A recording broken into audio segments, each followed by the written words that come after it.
ఒక film director తన తీసిన సినిమాని ఎవరికీ తెలియకుండా సీక్రెట్ గా స్మగుల్ చేసి దేశం దాటించి రిలీజ్ చేశాడంటే మామూలు విషయం కాదు. ఇదో ఇరానియన్ ఫిల్మ్ మేకర్ సాహస గాథ. దర్శక ధీరుడు మరెవరో కాదు, జాఫర్ పనాహి. మనకి తెలిసింది ఒకటే, సినిమా సినిమా సినిమా. తన తొలి సినిమా వైట్ బెలూన్ పెద్ద సెన్సేషన్. కానాస్ ఫిల్మ్ ఫెస్టివల్ లో మేజర్ ప్రైజులన్నీ గెలుచుకుంది. ఇరాన్ సినిమా ఒక్కసారిగా ఉలిక్కిపడింది. ఎందుకంటే అలాంటి ఘనత ఇరాన్ సినిమాకి దక్కడం తొలిసారి. ఆ తర్వాత మిర్రర్, ది సర్కిల్ వంటి ప్రపంచ ప్రఖ్యాత సినిమాలతో దూసుకుపోయాడు. ఎన్నో అంతర్జాతీయ అవార్డులు ఆయన అందుకున్నాడు. అయితే ఆయన సినిమాని ఎప్పుడూ డబ్బులు తెచ్చిపెట్టే సాధారణంగా చూడలేదు. సినిమాలతో సామాజిక ప్రయోజనం సిద్ధించాలని పాటుపడ్డాడు. అదే ఆయనకు సమస్యలు తెచ్చిపెట్టింది. ఏకంగా ప్రభుత్వంతోనే పెద్ద ఫైటింగ్ కు దిగేలా చేసింది. ఈలోగా పనాహి అక్కడ ప్రభుత్వ వ్యతిరేక నిరసనల సమయంలో మరణించిన ఓ విద్యార్థి అంత్యక్రియలకు హాజరయ్యాడు. అంతే, ఇదే అదనుకుని ప్రభుత్వం తన పంజా విప్పింది. పనాహి వ్యవస్థకు వ్యతిరేకంగా మాట్లాడుతున్నాడని, ప్రచారం చేస్తున్నాడని, అరాచకాలకు పాల్పడుతున్నాడని ఆయనకి 6 ఏళ్ల జైలు శిక్ష, ఫిల్మ్ మేకింగ్ పై 20 సంవత్సరాల నిషేధం విధించింది అక్కడ ప్రభుత్వం. 6 ఏళ్ల తర్వాత ఆయన్ని హౌస్ అరెస్ట్ చేసింది. అదే వేరే వాళ్ళైతే అక్కడతో తన సినిమా జీవితానికి స్వస్తి పలికేవారు. కానీ అక్కడున్నది నిత్య చైతన్యంతో తుణుకుసలాడే పనాహి.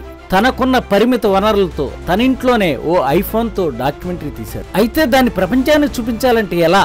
ఓ ఆలోచన చేశాడు. చాలా ప్రమాదకరమైన ఆలోచనది. దొరికితే ఈసారి జైలు శిక్ష కాదు, అంతకు మించని తెలుసు. తాను డైరెక్ట్ చేసిన డాక్యుమెంటరీని ఓ యూఎస్బీలో స్టోర్ చేసి ఓ బర్త్డే కేక్ లో పెట్టి ఎవరికి అనుమానం రాకుండా తనపై ఉన్న నిఘా వ్యవస్థను దాటి బయటికి పంపాడు. ఆ డాక్యుమెంటరీ పేరే this is not a film. అలా బయటికి వెళ్ళిన డాక్యుమెంటరీ సెన్సేషన్ క్రియేట్ చేసింది. 2011 కానాస్ ఫిల్మ్ ఫెస్టివల్లో ప్రదర్శితమైంది. అద్భుతంగా ఉంది అని అందరూ మెచ్చుకున్నారు. మీడియా హెడ్లైన్స్కి ఎక్కింది, ప్రపంచాన్నే కదిలించింది. Steven Spielberg, Martin Scorsese, Francis Ford Coppola వంటి చాలా మంది నిరసనలు వ్యక్తం చేశారు. దాంతో ప్రపంచవ్యాప్తంగా వస్తున్న ఒత్తిడికి ప్రభుత్వం తలవంచక తప్పలేదు. ఆయన్ని విడుదల చేశారు.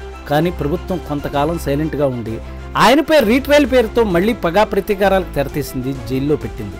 ఈ విషయాన్ని ఎక్కడా మీడియాకి లీక్ కానివ్వలేదు, బయటకు రాలేదు. అయితే ఈ విషయాలు ఎప్పటికప్పుడు గమనిస్తూ వస్తున్న ఓ వర్గం మీడియా జనం మాత్రం పేరీ జాఫర్ పనాహి అంటూ సోషల్ మీడియా ద్వారా ప్రభుత్వాన్ని ప్రశ్నించడం మొదలుపెట్టారు. మరో పక్కన ఆయన అరెస్ట్ అయిన రోజు నుంచి నిరాహార దీక్ష చేయడం మొదలుపెట్టారు. అలా 6 రోజుల పాటు సాగింది. దాంతో గవర్నమెంట్ దిగి వచ్చి రీట్రయల్ డ్రాప్ చేసి ఆయన విడుదల చేసింది. ఎందుకు మీరు ఈ ధైర్యం చేశారు అంటే ఆయన ఒకటే అంటారు, నువ్వు సినిమా చేయాలనుకున్నప్పుడు దాన్ని చేసేయడమే, అందుకు మించి తప్పించుకునే దారేమీ లేదు. ఇది ఒక క్రియేటివ్ ఐడెంటిటీ అంటారు ఆయన. ఎంతమంది ఎన్ని రకాలుగా అడ్డుపడ్డా ఆపిన తన రేపటి స్వప్నాన్ని ఆయన సినిమాగా తీస్తూనే ఉన్నారు.